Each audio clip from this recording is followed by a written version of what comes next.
Smoking ಮಾಡೋರಿಗೆ ಇದೊಂದು god gift medicine ಅಂತಾನೆ ಹೇಳ್ಬೋದು. ಲಂಗ್ಸ್ಗೆ ಸೆಕೆಂಡ್ ಚಾನ್ಸ್ ಕೊಡುವ ಔಷಧಿ ಇದು. ಆಯುರ್ವೇದದಲ್ಲಿ ಇದನ್ನು ಕಂಠಕಾರಿ ಅಂತ ಹೇಳ್ತೀವಿ. ಇದು ಬರೀ ಅಸ್ತಮಾ ಕೆಮ್ಮು ಮಾತ್ರ ಕಮ್ಮಿ ಮಾಡೋದಿಲ್ಲ, ಲಂಗ್ಸ್ ಕೂಡ ಪೂರಾ ಕ್ಲೀನ್ ಮಾಡುತ್ತದೆ, ಕಂಪ್ಲೀಟಾಗಿ ಕ್ಯೂರ್ ಮಾಡುತ್ತದೆ. ಲಂಗ್ಸ್ ಒಳಗೆ ವರ್ಷಗಳಿಂದ ಕಫ, ಮ್ಯೂಕಸ್, ಧೂಳು, ಸಿಗರೇಟ್ ಟಾಕ್ಸಿನ್ಸ್ ಇದೆಲ್ಲದನ್ನು ಹೊರಗೆ ತಳ್ಳುವ ಶಕ್ತಿ ಈ ಕಂಠಕಾರಿ ಎಲೆಯಲ್ಲಿದೆ.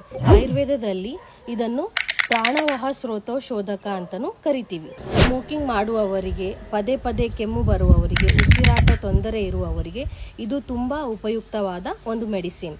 ಇದನ್ನು ಹೇಗೆ ಯೂಸ್ ಮಾಡಬೇಕು ಅಂದರೆ, ಪೂರ್ತಿ ಗಿಡ ಅಥವಾ ಇದ್ರ ಬೇರನ್ನು ಚೆನ್ನಾಗಿ ವಾಶ್ ಮಾಡಿ ನೀರಿಗೆ ಹಾಕಿ ಚೆನ್ನಾಗಿ ಕುದಿಸಿ ಅರ್ಧ ಕಪ್ ಆಗುವಷ್ಟು ಕುದಿಸ್ಬೇಕು.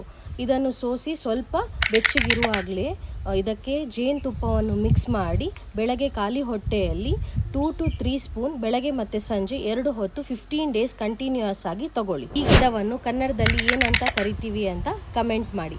ಓಕೆ, ಬಾಯ್.